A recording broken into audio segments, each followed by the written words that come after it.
Et yop à tous et à toutes. Ah, pour la rentrée, oui, septembre 2019. Voilà, Yoda Still Live. Alors, si je reviens pour un tutoriel rapide, sans fioriture, c'est parce qu'effectivement, depuis allez, quelques jours, on va dire, Microsoft a sorti une update pour la build 19.03.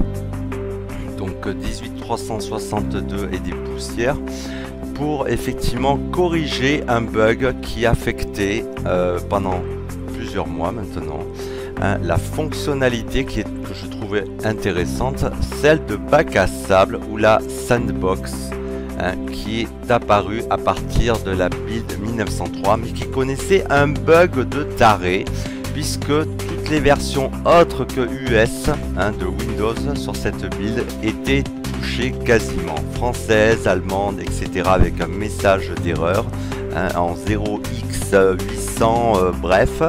7002, ça vous parle vachement. Et en fait, qui empêchait la sandbox de démarrer, notamment sur les versions délocalisées hors US.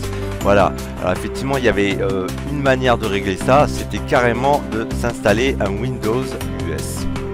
Bon, sachez maintenant qu'effectivement depuis, on va dire,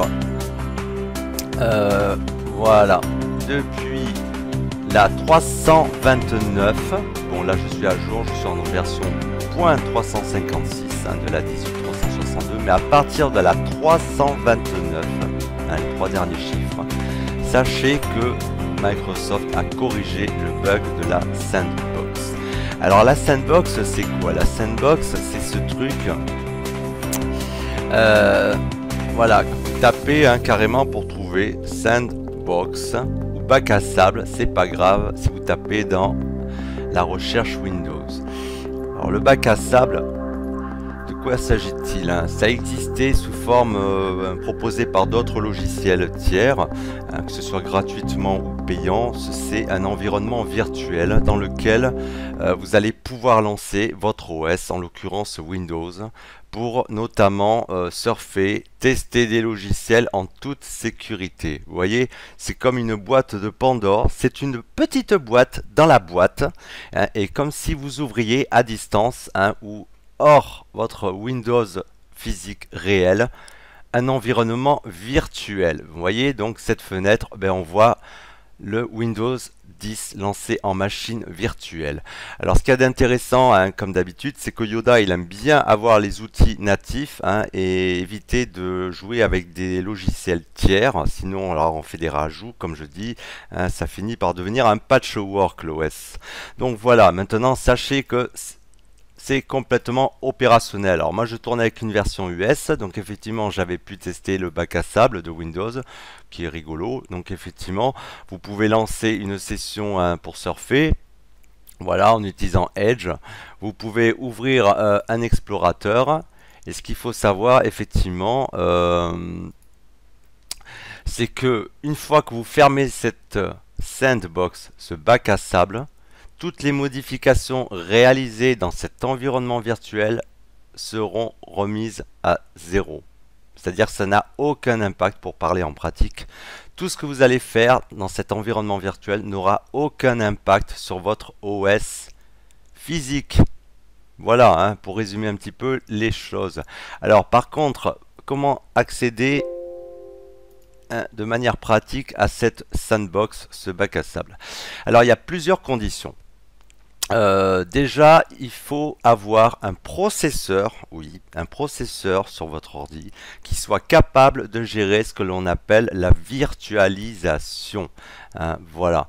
Donc, en général, ça se passe, c'est même pas en général, ça se passe dans le BIOS. Alors, je vous ai fait une capture d'écran de mon BIOS, en BIOS UEFI, pour vous montrer qu'il faut aller dans les fonctionnalités avancées du BIOS. Pour aller au niveau de la configuration de votre CPU, de votre processeur. Donc moi, regardez, je suis en mode avancé, dans l'onglet avancé de mon BIOS, et vous allez repérer à un moment donné l'intitulé qui parle d'une technologie de virtualisation, bon ici Intel, d'accord, voilà, et vous allez l'activer. Bon, après, vous redémarrez, vous sauvegardez, hein, redémarrez l'ordi. Donc voilà, sauvegardez le BIOS en ayant activé cette fameuse technologie de virtualisation. Alors l'intitulé ne sera pas forcément le même, évidemment, suivant les BIOS que vous avez sur vos bécanes. Mais par contre, voilà, ça sera très facile à repérer. Hein. Dès que vous voyez virtualisation, voilà, tout ce qui a trait, vous activez et vous redémarrez. Alors après, moi je peux pas vous dire hein, à votre place si votre CPU il est capable de gérer la virtualisation. À vous de vérifier hein, dans les spécificités techniques. Bon, ça c'est le premier point. Le deuxième point, vous n'en avez pas fini, hein, effectivement. Il va falloir aller dans le panneau de configuration. Et donc à ce niveau-là, vous allez comme si vous alliez désinstaller un programme. Voilà. Sauf qu'au lieu d'aller dans la liste, vous allez faire ici la dernière option, activer ou désactiver les options de Windows. Voilà. Et donc là, vous allez cocher Bac à sable Windows. Ok? Uniquement ça. Alors, moi j'ai pu lire à droite à gauche des trucs du genre, bon, faut activer Hyper-V, hein, ok? Ben non, ça marche sans Hyper-V. Il n'y a qu'à cocher cette option bac à sable, la sandbox. C'est tout. Donc vous faites OK, ça va mettre à jour, ça va aller chercher les composants manquants, les installer, ça va vous demander de redémarrer l'ordinateur et là vous serez bon, si tout va bien. Hein, donc c'est les deux, comment dire, conditions nécessaires pour faire fonctionner cette sandbox. Voilà. Hein. Activer dans le BIOS la fonctionnalité de virtualisation du processeur. Et deuxièmement, hein, cocher l'option pour que Windows lui installe les composants nécessaires. Et après, vous pourrez lancer la sandbox. Voilà. Alors, pour finir ce tutoriel, hein, cette intro rapide, on va dire que il est quand même recommandé hein, pour pouvoir ne pas être frustré d'avoir une version de Windows 10 professionnelle. Voilà. La sandbox, hein, elle n'existe pas de base sur les versions Windows 10 familiale Home. Voilà. Alors, peut-être que certains d'entre vous, hein, parmi les plus bidouilleurs, hein, les plus effrontés, seront allés farfouiller sur le net. Effectivement, il existe un package qui permet d'activer la fonctionnalité de bac à sable sur les versions Windows Home ou familiale. Mais en fait, c'est complètement pourri. Hein. Voilà, ça marche ou ça marche pas. Hein. C'est complètement aléatoire. Alors, soit vous upgradez votre version familiale vers une version Windows 10 Pro et là vous êtes tranquille avec ces deux conditions hein, dont je vous ai parlé. Bah, soit écoutez, vous essayez de bidouiller avec le package en question. Je vous donnerai pas de lien. Hein, cherchez, mais après moi je vous dis, le Yoda, vous savez comment il bidouille, hein, comment il fout en l'air sa bécane 40 000 fois par jour hein, à restaurer des images et à faire des tests. Voilà.